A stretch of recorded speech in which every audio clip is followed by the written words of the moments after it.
성도 여러분, 예수님께서 이 부활하시고 승천하시기 전에 제자들에게 이렇게 말씀하셨죠. 예루살렘을 떠나지 말고 아버지께서 약속하신 것 성령을 기다리라 라고 말씀하셨죠. 그러자 제자들은 주님의 말씀대로 함께 모여서 기도를 하였습니다.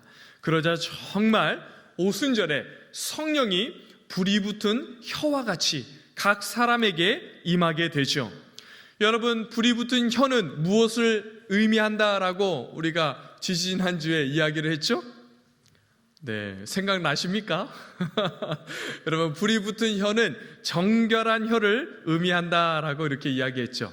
그래서 여러분, 이 정결한 혀를 가지고 성도들이 사람들의 그 영혼들을 살려내는 힘이 있고 권세가 있는 복음과 말씀을 선포하기 시작했다, 이렇게 말씀을 나누었죠. 그런데 여러분, 이 오순절에 성령이 임하자 그 성령님이 임한 놀라운 그 임재의 현장들을 경험하고 그러한 성도들이 나와서 방언으로 각 나라의 언어로 놀라운 말로 복음을 증거하고 이러한 일들을 보여주자 그것을 목격한 사람들의 반응이 어떠했습니까? 여러분, 그것을 본 사람들이 놀라서 소동하게 되었죠. 그래서 여러분, 어떤 사람들은 놀라서 또 당황하면서 아니 어떻게 이런 일이 있을 수 있느냐 하였고, 또 어떤 사람들은 그렇게 막 방언을 하고 놀라운 성령의 임재를 경험한 그러한 성도들의 모습을 보고 조롱하는 그러한 일들이 일어났죠. 그러자 여러분, 어떤 일이 일어나게 되는지 한번 보십시오. 우리 2장 14절 말씀, 사도행전 2장 14절 말씀을 함께 봉독하도록 하겠습니다. 시작. 베드로가 11 사도와 함께 서서 소리를 높여 이르되 유대인들과 예루살렘에 사는 모든 사람들아, 이 일을 너희로 알게 할 것이니 내 말에 귀를 기울이라. 오순절 사건으로 이 소동이 일어나자 여러분, 어떠한 일이 일어났습니까?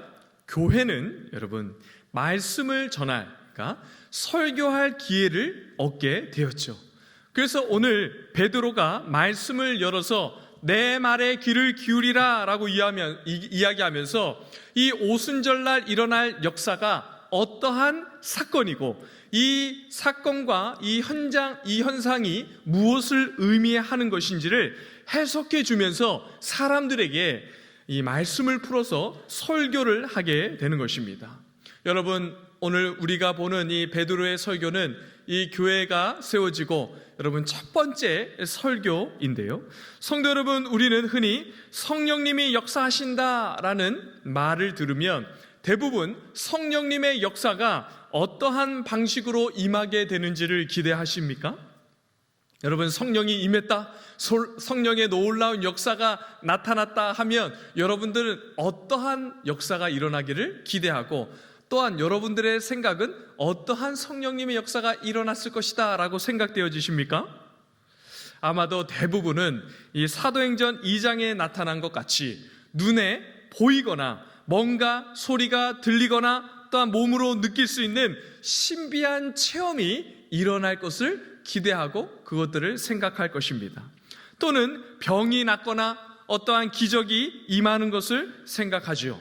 그러나 여러분, 그러한 현상이나 기적들은 너무나도 귀한 것이고 소중한 일이지만 그것 자체로 사람들의 죄를 깨닫게 하거나 하나님이 어떠한 분이신지, 예수님께서 우리를 향해서 어떠한 놀라운 일들을 하셨는지 여러분, 그러한 것들을 가르칠 수 있는 것이 아니지요. 그러한 역사들이 일어날 때 반드시 말씀으로 그 사건을 바르게 해석할 수 있어야 어떠한 현상이든지 그것이 여러분 성령님께서 임재하시던 어떠한 놀라운 기적이든지 그러한 것들이 바른 기능을 하면서 성도와 교회에 유익을 끼치게 되는 것입니다. 여러분, 이것은 너무나도 중요한 부분인 것이죠. 오늘 오순절 사건으로 사람들이 크게 소동하고 놀라워하죠. 그때 놀라워하는 것으로 끝나지 않고 교회가 어떠한 기회가 생기게 됩니까? 교회가 말씀을 바르게 해석해주고 말씀을 풀어서 설교를 할 기회를 얻게 되는 것이죠. 그리고 그 사건이 어떠한 의미인지 여러분, 베드로가 설교를 하면서 말씀으로 상황을 해석해주는 그러한 일이 일어나게 됩니다. 여러분, 이것은 너무나도 중요한 것이죠. 그래서 여러분, 이 말씀이 너무나도 중요한 것이고 성령님이 임하고 성령의 놀라운 역사와 그러한 기적과 일들이 일어날 때 반드시 말씀을 풀어서 그것을 해석해내고 분별해내는 일이 있어야 하는 것이죠. 여러분, 한번 보십시오. 먼저 사람들이 놀라기도 하지만 조롱하며 어떤 사람들이 이 성령에 취한 사람들을 보면서, 성도들을 보면서 술 취했다 이렇게 이야기하니까 베드로가 어떻게 이야기하는지 우리 15절 말씀 함께 봉독하도록 하겠습니다. 시작. 때가 제 3신이 너희 생각과 같이 이 사람들이 취한 것이 아니라. 여러분, 이 유다 시간으로 삼시면 우리가 이해하기 쉬운 우리의 시간으로 바꾸면 오전 9시 되는 시간입니다. 오전 9시면 여러분, 당시 유대인들은 아침 기도를 하는 시간이었습니다. 그리고 이 유대인들은 아침 기도를 한 후에 대부분 오전 10시쯤에 식사를 했습니다. 그러니까 여러분, 이 120명이나 되는 많은 사람들이 한꺼번에 이 오전 9시에 여러분 그쯤 되는 시간에 술에 취했다라는 말이 맞는 말입니까? 틀린 말입니까? 틀린 말이죠. 전혀 당시 상황에 있을 수 없는 그러한 일이라는 것을 금방 알 수 있죠. 베드로가 그렇게 조롱하고 술 취했다 비방하는 사람들을 향해 아니다, 저것은 술 취한 것이 아니다 라고 이야기하면서 그 사건에 대해서 바르게 해석을 해줍니다. 여러분, 어떻게 해석을 해주는지 한번 보십시오. 우리 16절 말씀 함께 봉독하겠습니다. 시작. 이는 곧 선지자 요엘을 통하여 말씀하신 것이니 일러스되. 여러분, 베드로가 이는 하면서 무엇을 근거로 말씀을 풀어서 상황을 해석해주고 있습니까? 요엘서의 말씀을 근거로 이 사건을, 오순절 사건을 해석해 주기 시작하는 것이죠.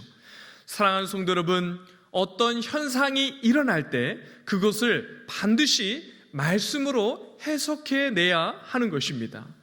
자신의 생각이나 느낌, 오랜 세월 익숙해져 있는 어떠한 종교적인 습관이나 자신의 경험으로 상황들을 이해하려고 하는 것, 그것이 우리의 경향 아닙니까? 여러분, 그것을 너무나도 조심해야 하는 것이죠. 성도 여러분, 여러분과 저의 신앙생활을 성경 말씀에 근거해서 분별해내고 말씀으로 해석해내야 제대로 된 신앙생활을 하게 되는 것입니다. 그렇지 않으면 여러분 자신은 물론이고 주변에 있는 다른 사람들까지 여러분 현상에 미혹되면서 함께 망하게 되는 그러한 일을 우리도 할 수 있다는 것을 늘 기억해야 하는 것입니다. 여러분, 정말 그렇게 어떠한 상황이든지 어떠한 일이든지 어떠한 의견이든지 모든 것을 무엇으로 분별해야 된다고 말씀을 드렸습니까? 말씀으로 분별을 해낼 줄 아는 그러한 성도들이 되기를 간절히 바라고 축복합니다. 여러분, 정말 그렇게 어떠한 일이든지 말씀을 붙들고 믿음으로 선택하고 믿음으로 결정하며 말씀으로 그러한 것들을 분별하고 선택할 줄 아는 서울남교회 모든 성도들이 되어서 우리 교회 안에서 일어나고 결정지어지는 모든 것이 말씀에 근거한 그러한 선택들이 되기를 우리 함께 힘써 주시기를 간절히 바라고 축복합니다. 우리가 왜 말씀으로 분별해내는 힘을 길러내야 합니까? 예수님께서 세상에 계실 때 마지막 때에 어떤 일이 있을지에 대한 이야기를 하면서 이렇게 말씀하셨습니다. 여러분, 마태복음 24장 24절 말씀 함께 봉독하겠습니다. 시작. 거짓 그리스도들과 거짓 선지자들이 일어나 큰 표적과 기사를 보여 할 수만 있으면 택하신 자들도 미혹하리라. 여러분, 마지막 때가 되면 어떤 일이 일어납니까? 영적으로 음란한 영들이 일어나서 거짓 그리스도인들과 거짓 선지자들이 일어나서 할 수만 있으면 어떤 사람들까지도요? 택하신 자들이라도 미혹시키려고 한다라고 주님께서 분명히 우리에게 경고하셨습니다. 그러므로 성도 여러분, 여러분과 제가 이 마지막 때를 살고 있으면서 이 여러분 얼마나 악한 시대입니까? 악한 영들과 음란한 영들이 택한 백성이라도 성도들이라도 미혹시켜서 넘어뜨리려고 하는 이러한 때에 여러분, 그것에 미혹되지 않으려면 우리가 무엇을 붙들고 있어야 하는 것입니까? 말씀을 붙들고 있어야 합니다. 여러분, 말씀이 우리의 삶의 기준이 되어 있어야 되고, 여러분, 우리가 어떠한 상황과 현상을 보더라도 우리의 삶에 어떠한 결정이 있을 때라도 정말 말씀이 우리의 삶의 기준이 되고 말씀을 붙들고 있어야 이 마지막 때를 견고하게 서서 미혹되지 않고 세상에 떠내려가지 않고 정말 이 땅을, 이 세상을 믿음으로 담대하게 살아갈 수 있게 되는 것이죠. 여러분, 그러한 성도 되기를 간절히 바라고 축복합니다. 그래서 베드로 사도가 요엘의 말씀을 통해서 오늘 이 오순절 사건을 해석해 주고 있는데, 여러분 이 말씀을 어떻게 적용하고 해석해 주는지 한번 보십시오. 우리 17절 말씀 함께 봉독하도록 하겠습니다. 시작. 하나님이 말씀하시기를 말세에 내가 내 영을 모든 육체에 부어주리니 너희의 자녀들은 예언할 것이요 너희의 젊은이들은 환상을 보고 너희의 늙은이들은 꿈을 꾸리라. 여러분, 먼저 요엘이 예언한 말씀이 오늘 응답되고 성취되어서 너희들에게 놀라운 그 역사가 일어났다라고 말씀하시는데, 여러분 어떤 말씀이 임했다는 것이죠? 이 17절 앞부분에 보면 말세에 내가 내 영을 모든 육체에게 부어 주리니 하신 말씀이 오늘 그대로 이 현장에 일어나고 역사되어지고 그 말씀 그대로 성취되었다라고 말씀하고 있는 것이죠. 그러니까 요엘이 예언한 내 영, 누구를 이야기하는 것이죠? 성령이 모든 육체에 부어졌는데, 여러분 누가 부어주신 것입니까? 하나님께서 성령을 부어주셨다라고 말씀하고 있는 것이죠. 여러분, 이 성령에 취해서 놀라운 역사들을 행한 그 사람들을 바르게 해석해주고 사람들로 하여금 이 역사가 어떠한 역사인지를 깨닫게 해주고 있는 것이죠. 하나님께서 성령을 부어주시고 구약 성경에 예언한 그 말씀 그대로 오늘 정말 그 놀라운 말씀의 성취가 이 시간 오늘 역사되어지고 이루어졌다라고 말씀하고 있는 것이죠. 그런데 여러분, 오늘 본문에서 강조하고 있는 것이 무엇이냐면, 여러분 이 성령을 부어주셨다라고 할 때 이 부어주셨다라는 말이 강조가 되고 있는 것입니다. 이 본문에서 부어주셨다라는 말은 우리가 그냥 물을 먹기 위해서 이 컵에 물을 이렇게 붓는 그러한 정도를 의미하는 것이 아닙니다. 이 의미는 하늘이 여러분 이 뻥 뚫린 것 같이 하늘에서 비가 이렇게 퍼부어지는 것을 의미할 때 그러한 의미로 부어주셨다라는 그런 의미입니다. 여러분, 제가 주석서를 보니까 어떠한 분이 경상도식으로 표현했더라고요. 이 말을 억수로 부어주셨다 이렇게 말씀하시더라고요. 여러분, 전라도식으로 하면 어떻게 되겠습니까? 겁나게, 아니면 허벌나게. 제가 찾아봤습니다. 제가 생각내서 하는 게 아니고 동일한 표현을 제가 이렇게 바꿔보니까 이렇게 알려주더라고요. 여러분. 생생하죠. 하나님께서 겁나게 성령을 부어주시고 더 확 와닿죠. 정말 이렇게 여러분 부어주신 것이죠. 폭포수처럼 부어주셨다는 것입니다. 여러분, 우리나라도 요즘 종종 이 비가 내릴 때 어떻게 비가 내리죠? 소낙비처럼 내리는데 소낙비보다 더 이렇게 심하게 내린 그 비를 뭐라고 하죠? 네, 열대성 폭우라고 하죠. 제가 올해 이렇게 어디를 신방 갔다가 이렇게 오는 길에 고속도로였는데요. 비가 확 쏟아졌는데 갑자기 열대성 폭우가 쏟아지니까 제가 이 앞이 보이질 않아서 한 번도 비가 와서 운전하다 멈춘 적이 없는데 제가 그날은 멈춰섰습니다. 정말 그렇게 우리나라도 이렇게 정말 비가 퍼붓듯이 이렇게 오는 그러한 계절이 그러한 기후로 변하고 있는데요. 여러분들도 종종 경험하는 건 아닙니까? 다 아시듯이 정말 하나님께서 성령을 부어주셨는데 그렇게 열대성 폭우처럼 쏟아지듯이 부어주셨다 이렇게 말씀하시는 표현을 오늘 하나님께서 오늘 베드로를 통해서 깨닫게 해주고 있는 것이죠. 여러분, 이러한 의미로 17절과 18절에 두 번이나 하나님께서 성령을 부어주셨다라고 말씀하고 있는 것이죠. 그런데 여러분, 구약에서 성령님께서 어떠한 방식으로 임했는지를 잘 보면 이 말씀의 의미가 어떠한 의미인지를 우리가 확 알 수 있습니다. 여러분, 이 구약에서 성령님이 임할 때 어떤 방식으로 임하시죠? 성령님이 한번 임하면 계속 머물러 계신 것이 아니라 성령님이 임하셨다가 다시 떠나가시기도 하고 또 다시 임하셨다가 떠나가시기도 하는 방식으로 구약 성경에서는 임했습니다. 그런데 여러분, 오순절에 임한 성령은 하나님께서 그 성령님을 쏟아 부어주셨는데 얼만큼 쏟아 부어주셨느냐 하면 그냥 구약 시대처럼 오셨다가 어떤 때가 되면 다시 가시고 그런 것이 아니라 한 번 오시면 떠나가지 않으시고 성도들 가운데 충만하게 임재하시는 성령님으로 이 땅에 오셨다라는 것을 오늘 본문을 통해서 우리에게 말씀해주고 있는 것이죠. 여러분, 이것이 오순절 사건의 첫 번째 성령님의 임한 그 의미인 것입니다. 성도 여러분, 이것이 신약 시대를 살아가는 성도의 가장 중요한 특징 중에 하나인 것이죠. 예수를 믿어 하나님의 백성된 성도 가운데 성령님이 충만하게 임재해 계십니다. 그렇기 때문에 여러분, 그분이 우리의 삶을 다스리시고 우리를 이끌어 가시며 우리의 삶의 주인이 되셔서 여러분, 정말 그 주님의 인도와 성령님의 이끌림과 다스림과 통치를 경험하면서 이 땅을 살아가게 되는 것이죠.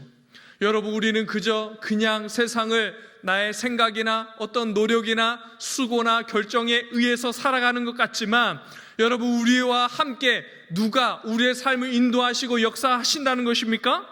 성령님께서 우리와 함께 계시고 떠나가지 않으면서 우리의 삶을 인도하시고 다스리시며 책임져 주시고 가장 좋고 가장 선한 길로 우리의 삶을 함께 인도하신다라고 하는 것입니다. 사랑하는 성도 여러분, 여러분이나 저나 어떤 존재이죠? 여러분이나 저나 내면에 들어가 보지 않아도 다 아는 죄인들이죠. 여러분, 우리는 이러한 사람들입니다. 우리가 서로를 이렇게 환한 얼굴을 보고 또한 멋진 옷차림에 아름다운 모습을 하고 서로 대하지만 서로 그 내면을 뜯어보지 않아도 우리의 내면이 얼마나 부패하고 타락한 본성 그대로 가지고 있는 죄인이고 악한 사람인지를 여러분, 우리 스스로는 잘 알고 서로 그것들을 뜯어보지 않아도 잘 알죠. 그렇기 때문에 우리는 성령의 도우심과 다스림이 절대로 필요하고 그 성령님의 도우심이 얼마나 필요한 존재인지 모릅니다. 그런데 여러분, 그런 우리를 향해 하나님께서 어떤 일을 하신 것이죠? 오순절에 하나님의 영이신 성령님을 충만하게 우리에게 보내주시고 부어주신 것이죠. 그래서 여러분, 우리가 앞으로 보겠지만 사도행전 3장부터 보시면 이 역사의 주인공이 성령님이십니다. 모든 역사와 교회의 사역에 성령님이 주인이 되셔서 이끌어 가시는 것을 우리는 앞으로 계속해서 보게 될 것입니다. 그래서 여러분, 사도 바울이 에베소 교회 성도들 향해 무엇을 여러분 받으라라고 말씀하시죠? 오직 성령의 충만함을 받으라라고 말씀하고 있는 것이죠. 여러분, 그렇게 성령이 충만하면 우리가 누리게 되는 기쁨과 감격, 그것이 무엇입니까? 성령님이 우리 가운데 충만하게 임재하시고 우리와 함께 하시면 여러분, 우리가 하나님의 말씀을 듣고 성경을 읽을 때 이 말씀이 얼마나 우리의 삶에 진짜이고 사실인지를 여러분, 우리의 삶에서 적용되면서 그 말씀이 경험되고 누려지는 기쁨과 감격이 있게 되는 것입니다. 이것이 성령님이 우리에게, 성도들에게 하시는 가장 중요한 사역 중에 하나인 것이죠. 여러분, 이러한 성령님 여러분들에게 충만하게 부어지는 은혜가 있기를 간절히 바라고 축복합니다. 또한 그러한 성령의 충만함으로 하나님의 말씀을 들을 때마다 그 말씀이 어떠한 의미이고 우리의 삶에 어떻게 적용되며 여러분들이 성경을 펴서 읽을 때마다 이 말씀이 생생하게 우리의 삶에서 역사되어지고 능력과 권능으로 행해지는 그러한 살아있는 하나님의 말씀임이 누려지는 우리 복된 성도의 삶을 살아 누리기를 간절히 바라고 축복합니다. 그런데 여러분, 그 성령이 누구에게 부어졌습니까? 우리 17절과 18절 말씀 우리 함께 봉독하도록 하겠습니다. 시작. 하나님이 말씀하시기를 말세에 내가 내 영을 모든 육체에 부어주리니 너희의 자녀들은 예언할 것이요 너희의 젊은이들은 환상을 보고 너희의 늙은이들은 꿈을 꾸리라. 그때에 내가 내 영을 내 남종과 여종들에게 부어주리니 그들이 예언할 것이요. 여러분, 성령님을 모든 육체에 부어주시는데 여러분, 구체적인 대상을 언급하고 있죠. 여러분, 구체적인 대상이 누구이죠? 자녀들, 젊은이들, 늙은이들, 또 누구입니까? 네, 남종과 여종들에게 부어주시죠. 여러분, 이것이 무슨 의미입니까?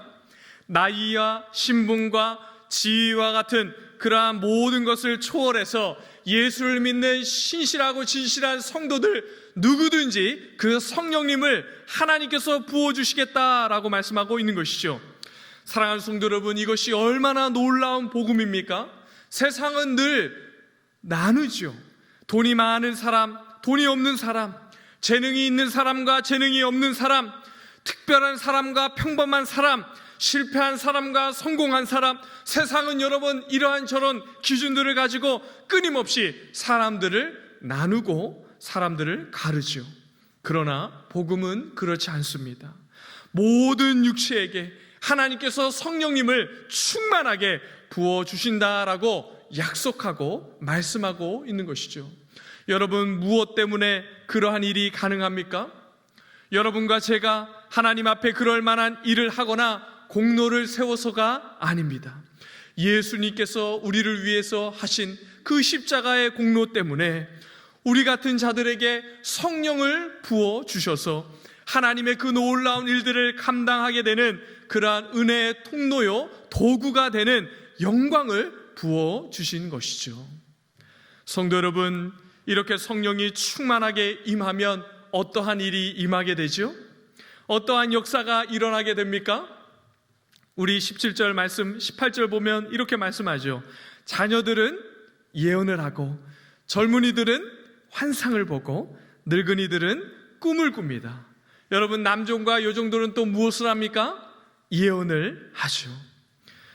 여러분, 이 모든 일을 여러분이 한 가지로 묶어서 우리가 해석할 수가 있는데, 예언을 하고 환상을 보고 꿈을 꾸는 것은 구약 시대에 전부 누가 했던 일입니까? 선지자들이 했던 일입니다. 구약 시대의 선지자들에게 성령이 임하면 그 선지자들이 했던 일들이 바로 이러한 일들이었죠. 그런데 지금 그 일을 누가 하게 된다라고 말씀하고 있죠?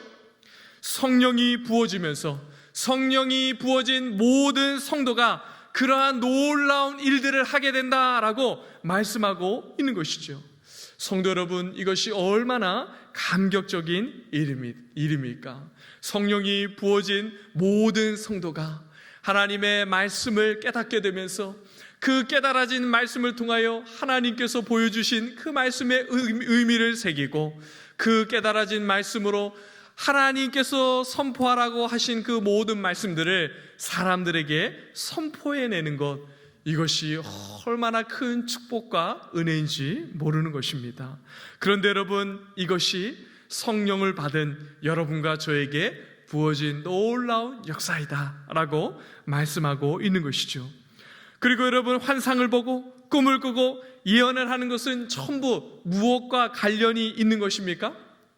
하나님의 말씀을 전하는 것과 관련이 있는 것이죠.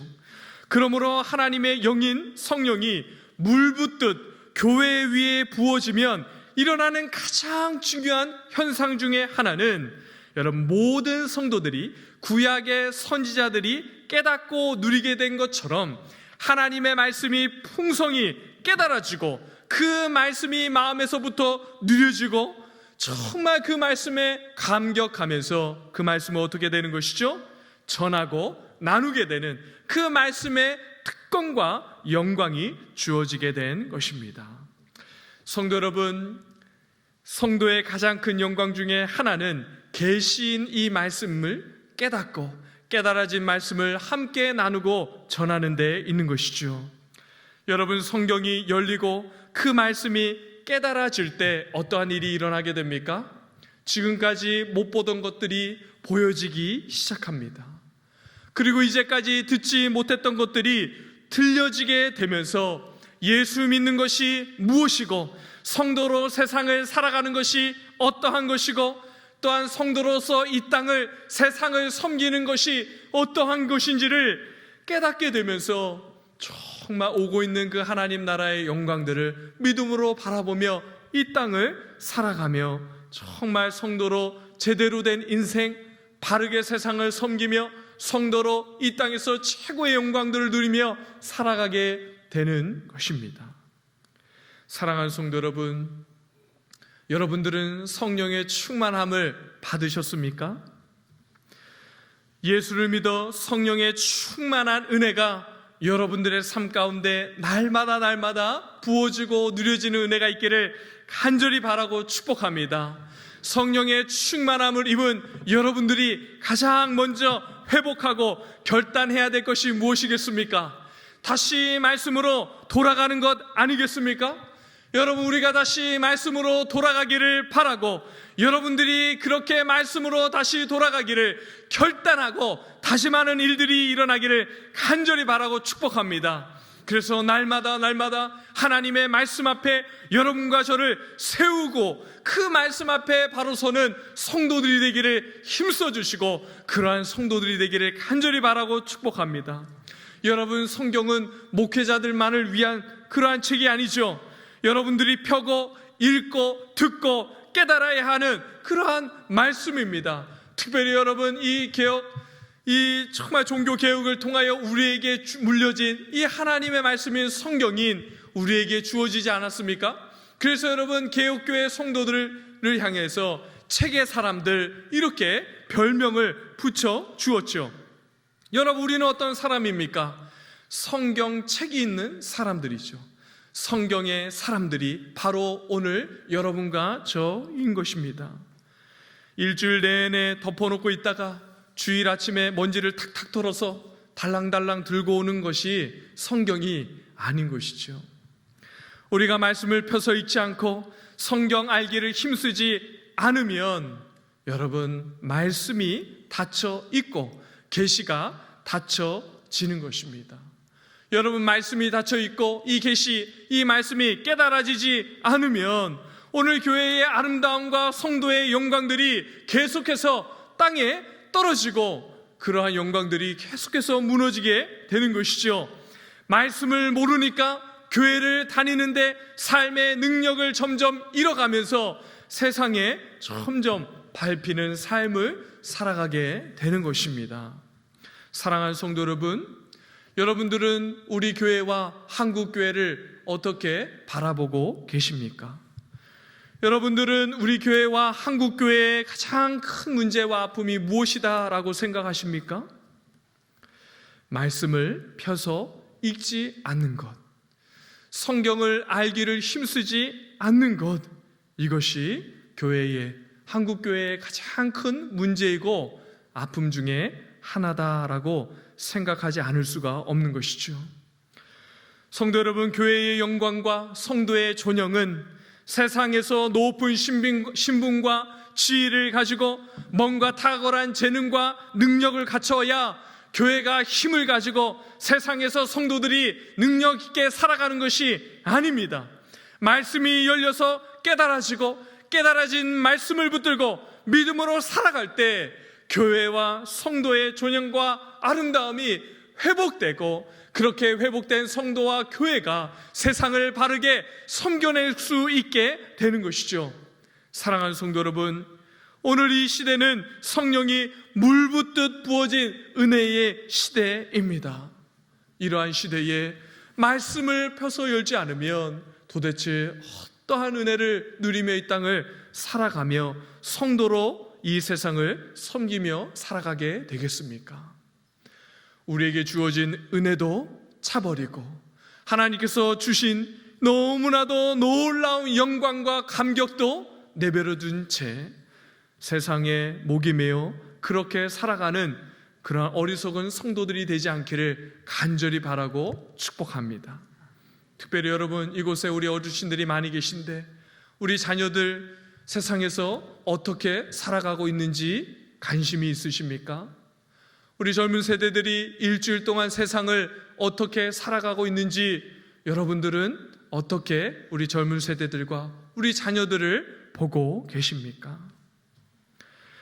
교회의 영광은 어떤 좋은 설교자 또는 좋은 중직자 또는 어떤 훌륭한 몇몇 사람들의 성도들에 달려있는 것이 아니죠. 교회의 영광과 존영은 말씀으로 삶을 열어내는 성도, 계시가 열려진 성도들에게 달려져 있는 것입니다. 그러므로 모든 성도들이 깨어서 말씀을 읽고 말씀을 사랑하는 성도들이 되어야 여러분, 우리 교회가 건강하게 바로서고 교회의 종령과 영광이 회복되며 이 나라와 민족을 제대로 바르게 섬겨낼 수 있게 되는 것이죠. 여러분, 올해도 거의 마무리가 되어가고 있는데 여러분, 늦지 않았습니다. 마음의 결단을 하고 성경 펴고 하나님의 말씀을 사모함으로 하나님 말씀 읽고 그 말씀 정말 깨달아 알게 된 말씀 그대로 우리의 삶에서 살아내는 일들이 일어나기를 간절히 바라고 축복합니다. 여러분과 제가 우리 교회 성도들이 성경으로 돌아갈 때 삶이 말씀으로 열려지기 시작하면서 성도가 감당해야 할 역할, 교회가 회복해야 될 그 회복들이 놀랍게 말할 수 없게 회복되고 놀라운 역사들이 일어나면서 교회의 영광과 성도의 복됨이 누려지게 시작하게 될 것입니다. 여러분, 그러한 귀한 은혜의 회복이 여러분과 우리 교회에 충만하게 일어나기를 간절히 바라고 한국교회 위에 그러한 말씀의 회복의 역사가 일어나기를 간절히 바라며 성령 충만함으로 말씀으로 돌아가는 우리 모든 성도들이 되기를 주님의 이름으로 간절히 바라고 축복합니다.